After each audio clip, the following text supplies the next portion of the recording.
That was University of Wisconsin professor Kevin Barrett, who has recently drawn criticism for plans to teach an Islamic studies course next fall that will incorporate conspiracy theories that the U.S. government was involved in the events of September 11th. Professor Barrett joins us now. Professor, can you give us the context within which you teach this? Okay, what you've just seen here is he used a nonverbal gesture with his hands and an outward motion to kind of scatter his thinking, and then swayed both of his hands over to his left shoulder, which would give the subconscious impression of being far to the left, and also kind of distracts his thinking a little bit. So that's what he's doing. That's why his hands are all over the place, and then they swing over to his left shoulder to send the subconscious message that he is an extremist, a left-winger. Okay?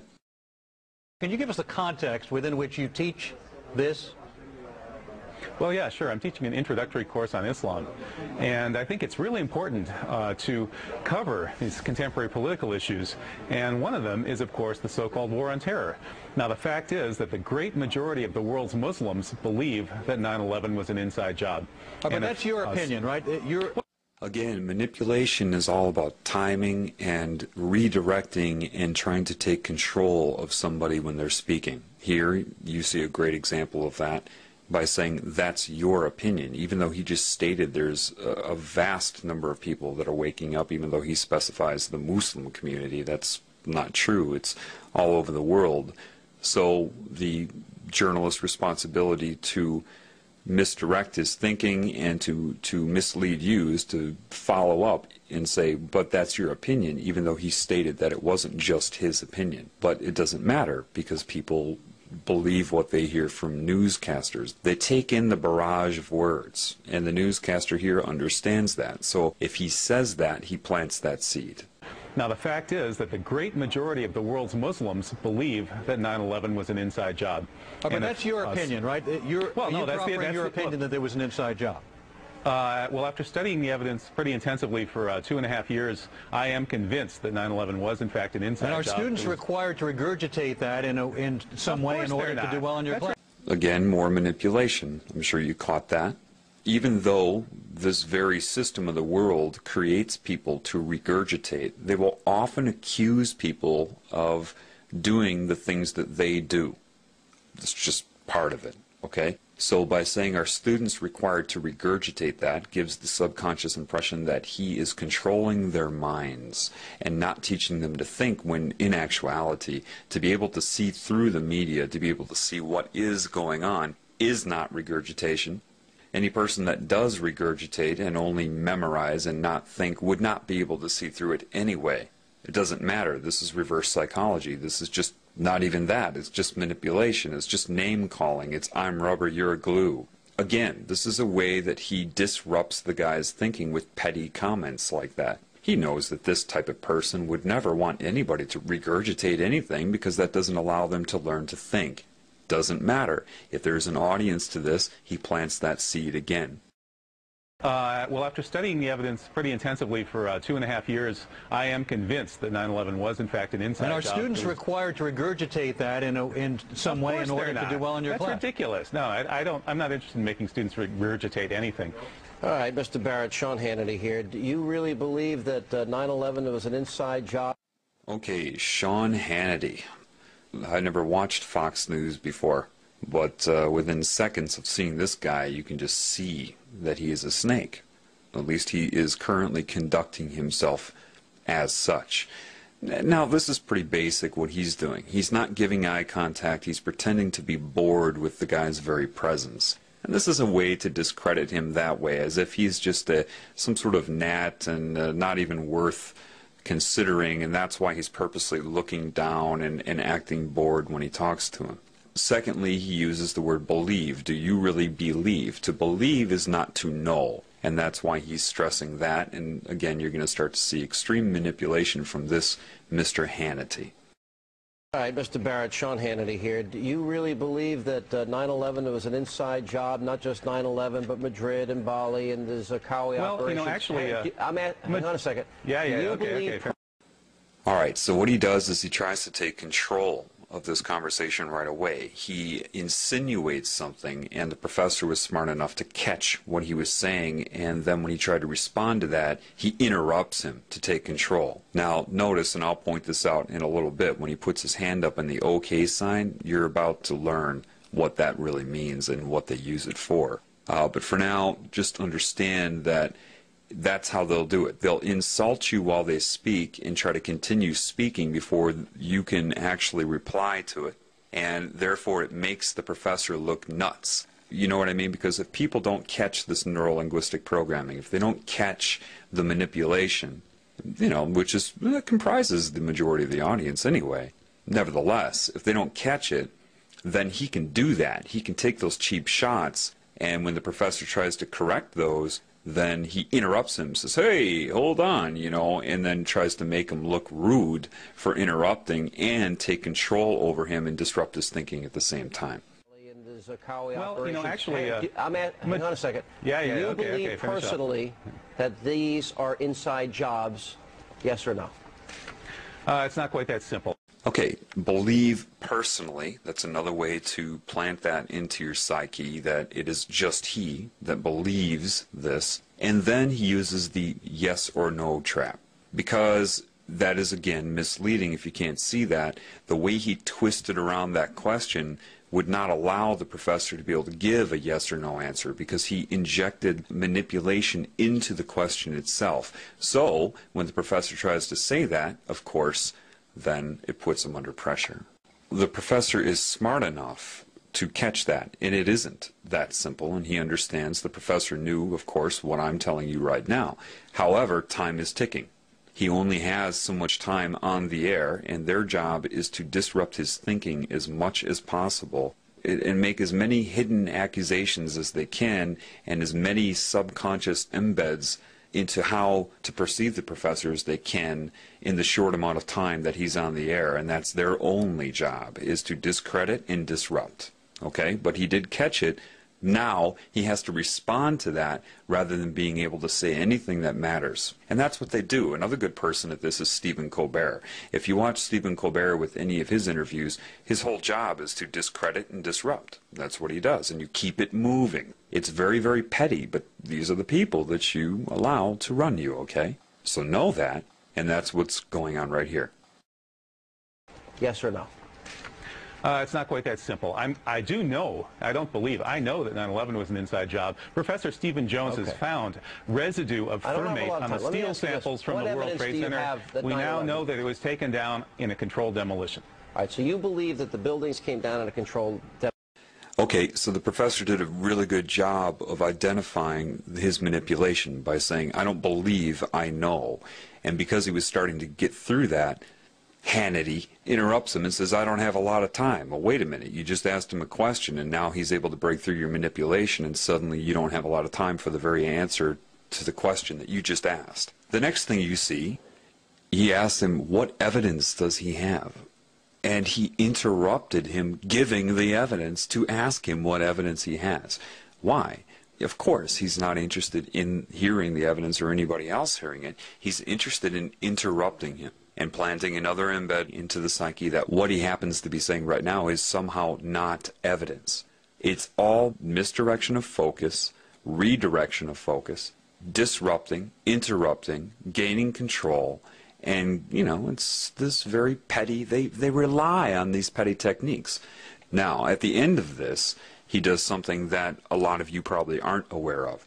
He does a hand gesture. He takes both of his hands and he puts them up in front of his head and then pulls them down. And he pretends he's talking about the buildings falling down. What that is I don't know what they would term it. I'm just intuitive. I'm perceptive. I can see what they're doing. That's sorcery. Sorcery is just anything that is used to circumvent the conscious mind, to control the mind. That gesture is designed to take away his zest, his focus, his power. By bringing his hands down like that, he's trying to subconsciously take away the focus of the professor, take away his power. And that's exactly what he's doing, and that's what you're seeing, and I'll play that again for you. Inside job. Professor Stephen Jones has found residue of thermate on the steel samples from the World Trade Center. We now know that it was taken down in a controlled demolition. So you believe that the buildings came down in a controlled demolition, right? Well, I don't believe it. I've looked at the evidence, you're right, and the evidence is overwhelming. All right, the evidence is overwhelming to you because you're a conspiracy nut, but no, you know, actually, putting all of that you, aside, I ask your viewers to take... Okay. Now, in this one, I'm sure you caught the obvious part, but you probably did not catch the neuro-linguistic programming. What exactly is neuro-linguistic programming? Simply put, it's dual meaning that is speaking to the subconscious. Now, of course, he's shaping public opinion by saying, it's obvious to you because you are a conspiracy nut. Well, remember now, people are very phobic of being called anything that goes against the norm. So if you agree with him, oh, then you're a nut, and people, you know, they can't escape their own ego. So that's used to shape him. What you probably didn't catch is him saying, but, you know, putting that all aside, this is neuro-linguistic programming. Now, pay attention here. You're a conspiracy nut, but putting that all aside, what that is doing is he's directing your subconscious mind and your conscious mind to store that label, that impression of him. Put it aside. Keep that. It's called anchoring.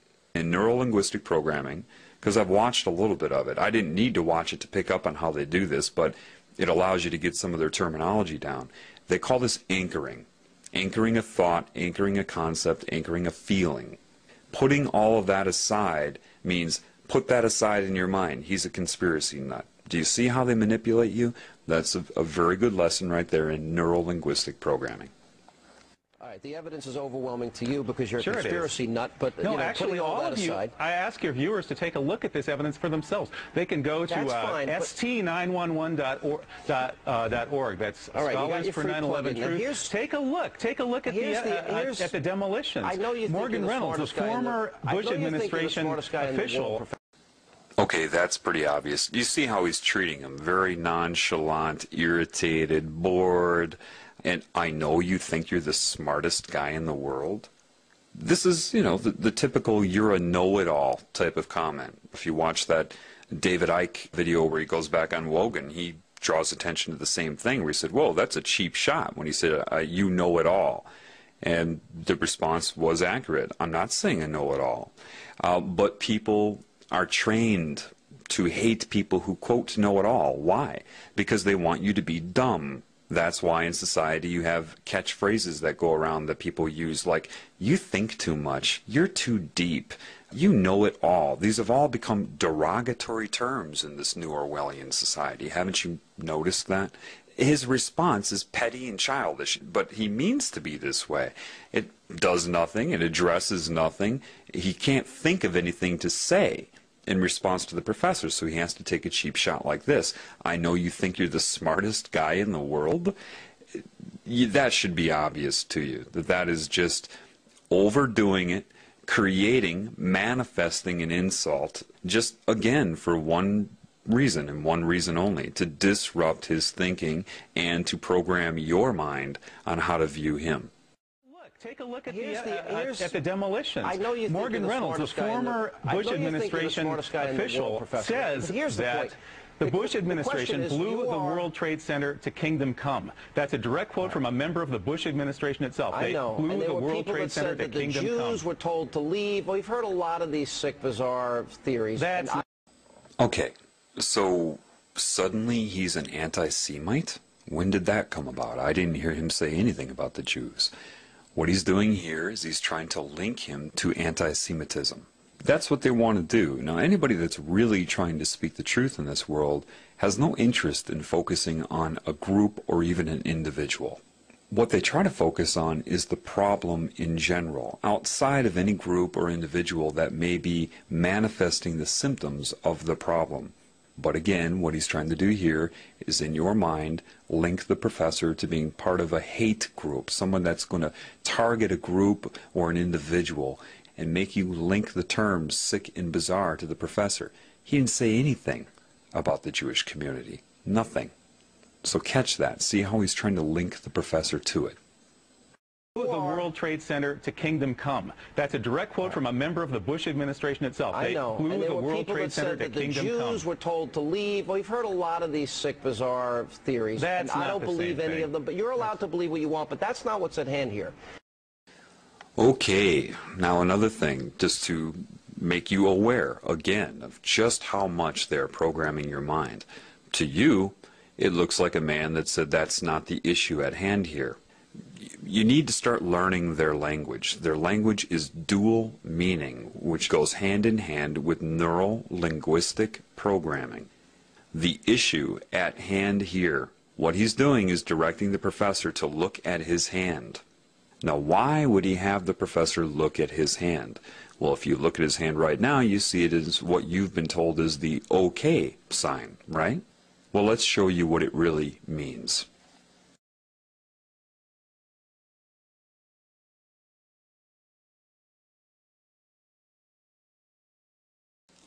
The OK symbol, as you see right here, means 666. For some reason, 666 has some sort of control over the mind. Now, it could have something to do with the beast computers many of you have read about. It's sorcery. It is putting a hex on somebody. It is subconscious symbolism that somehow affects some people. It doesn't affect everybody. But he's using that, and he was directing the professor to look at his hand to use sorcery on him. It's not that one thing will work. They try to use as many combinations of things as they can. But that is a symbol, and it means 666, and that is why he told him to look at his hand, or the issue at hand here told his mind subconsciously to look at his hand. Do you see? And that is what just occurred there. That's not what's at hand here, meaning you are not allowed to believe what you want. And that also tells the population looking at him, because remember, he is also talking to people that are watching television. And so they are also instructed to look at his hand subconsciously or take notice of it subconsciously. And when he says you're allowed to believe what you want, but that's not what's at hand here, he's saying with the 666 rule over your mind, you are not allowed to believe what you want. And that speaks to your subconscious mind and programs people to not think. And that's what it means all around and all together. That's what just happened. Of them, but you're allowed to believe what you want, but that's not what's at hand here. The issue is whether or not science. You, with your bizarre theories, are the best. I think you have the bizarre theory. You think it was 19 Hang on bucks? a second. Okay, again saying his issues, his views are bizarre, right? But the reason he puts up his pinky there is because that is the weakest finger, that it would imply a small penis, not a potent man, using that in reference to him, saying that he is impotent, that he is bizarre, that he is weak, and that he is of the pinky. And that's why he chooses, of all fingers and all gestures, to speak about his theories, he puts his pinky up. And these are all subconscious sorcery methods. Again, sorcery is not some guy wearing a magician's hat. Part of sorcery is speaking to and manipulating the conscious mind from the subconscious. Well, it's a question whether or of not science. You, with your bizarre theories, are the best. I think you have the most bizarre theory. You think it was 19 Hang on a bucks? second. Guys with box cutters led by a you're guy on very angry dialysis man. in a cave in Afghanistan? That's ridiculous. Yeah. I mean, that's the craziest conspiracy theory of all of them. Mm-hmm. Okay, I wish I had the Twilight Zone music. Now, here's my next. See, all he can say is something to discredit him. I wish I had the Twilight Zone music. And then the people watching the televisions that say, yes, that must be weird. Twilight Zone music is weird. And the honest and credible news reporter is saying that about him. Okay? Now you see that all the neuro-linguistic programming is starting to get to the professor. He's starting to screw up his words. He's starting to screw up his concentration. He's mispronouncing. That's because there's a lot of negative energy being focused on him, interrupting his thought process. So you can see how he's starting to screw up his words, but he's still holding, with all of that working against him and being unaware of those techniques, he still holds his own, but you start to see it get to him a little bit. Yeah. I mean, that's the craziest conspiracy theory of all of them. Mm-hmm. Okay, I wish I had the Twilight Zone music. Now, here's my next question. The issue that is at hand here, you're entitled to have your opinion. I don't really care what you believe. But if we're talking about a captive group of students in a class... Again, making a bored face as if he's nothing. He's the pinky. He's lower than low. I really don't care what you believe. But if we're talking about a captive group of students... Okay, first he said that they implied that he wants his students to regurgitate. Now he's holding them captive, which goes hand in hand with what? Terrorism, hostages. He's subconsciously painting this professor to be what? A terrorist. So not only have they discredited him, but people are already getting in their minds that with this neuro-linguistic programming, now you understand what neuro-linguistic programming is. Neural, brain, linguistic, speech, programming the brain with speech via the subconscious. Dual meaning. I don't really care what you believe, but if we're talking about a captive group of students in a classroom, the question we've got to captive. Hang on a second. Well, they're sitting in your classroom, and you have a position of authority. I'm wondering, the question is whether or not you're the most competent to teach them. And most people think you're a nut. Now, this one should be obvious. Isn't he a person that's in a position of authority? And isn't he about as incompetent as you can get as far as love and honesty and caring about other life forms? Yet he turns it around because people believe what they hear and what they read. So if he says it first, and that's a big part of this, is trying to say things first before somebody else can say something, then it seems like they will always be on the defensive. And that's the whole point, is to keep the professor on the defensive. All right? And saying that he is detrimental to his students, when the truth is Fox News is incredibly detrimental to you, just in this short clip I'm showing you here, and people are watching this all day long. And most people think you're a nut. Most people think your views are not even worth listening to. We just had a poll here in Madison, and we found that 90% of the respondents at Channel 3000 poll said that I should be allowed to teach. Only 10% said I shouldn't. That's the question. And 60%, I don't think what your views are. 60% agreed with me about the questions I'm raising about 9/11. 60% of the respondents. I think you're in the minority. Right to speak. I don't think this is the proper forum, though, for people that hold extremist views like yourself. Okay, first of all, when he says no like that, what he's doing is he's programming the television viewers' collective consciousness to disregard the results of that poll. He says no, and then your mind says no to the information he just gave. These are just little tricks he slips in there. And most people think he's a nut. What? But see, people watch that, of course, and they store that in their mind as fact. Of course, most people do not think he is a nut. But if he says that, he programs anybody watching this television program, hint, hint, that everybody thinks he's a nut. So I will too, to fit in. Where did he get that number? How does he know most people think that he's a nut? Think about it. They don't. He just says it, and then the professor has to respond to that. He's totally disrupting the whole interview. So it appears to people, because time is moving by, that there's actually an interview going on here. But it's not. It's only about disrupting and discrediting and programming your opinion. Okay, first of all, I used to live in Madison, Wisconsin, and I can tell you that people did not think that he was crazy. It was the television that began to program people to think that he was crazy. Again, now, extremist views like yourself. Now, they already set the stage in your mind, or the viewer's mind, before he brought that up in the beginning, when that first reporter took his hands and whipped him over to the left side of his shoulder to subconsciously say that he's an extreme leftist. He's on the extreme left. So now they're reinforcing that, telling you to believe that he is extremist, that these are extreme things. Well, Fox is 666. Look, I mean, just look what they're doing. Look what I'm pointing out to you. Once you start to understand the dual meaning of neuro-linguistic programming, things become crystal clear to you. About the questions I'm raising about 9/11, 60% of the respondents. I think you're in the minority. Right to speak. I don't think this is the proper forum, though, for people that hold extremist views like yourself. Reasonable you guys people are extremists. Reasonable people. Now notice what he did there. He took his hands and he gestured them towards himself and said reasonable people while pointing to himself. Therefore, your subconscious and your conscious mind is shaped to see Sean Hannity as the reasonable person.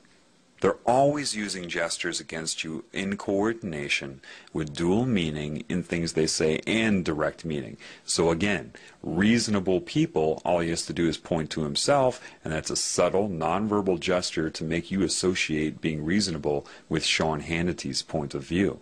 He's programming your mind. So now after you have associated being reasonable with Sean Hannity, and when he says people think, he points out or opens his hand, so you are to think. See, reasonable people, he points to himself and then opens it up to you, think, you shouldn't be allowed to teach this class. We can do a better job. People will be programmed by that. Reasonable no, you guys people are extremists. see that Fox you are News is the biggest bunch of extremists on the planet. But reasonable people see you as an extremist, and I don't think you're the most appropriate guy to teach that class. My guess I don't think you're the most appropriate guy to be on the airwaves spewing your venom. And the professor got it right. You can see the look on his face. He says, spewing your venom. That's exactly what he's doing. The problem is that you can't get all of this out in an interview.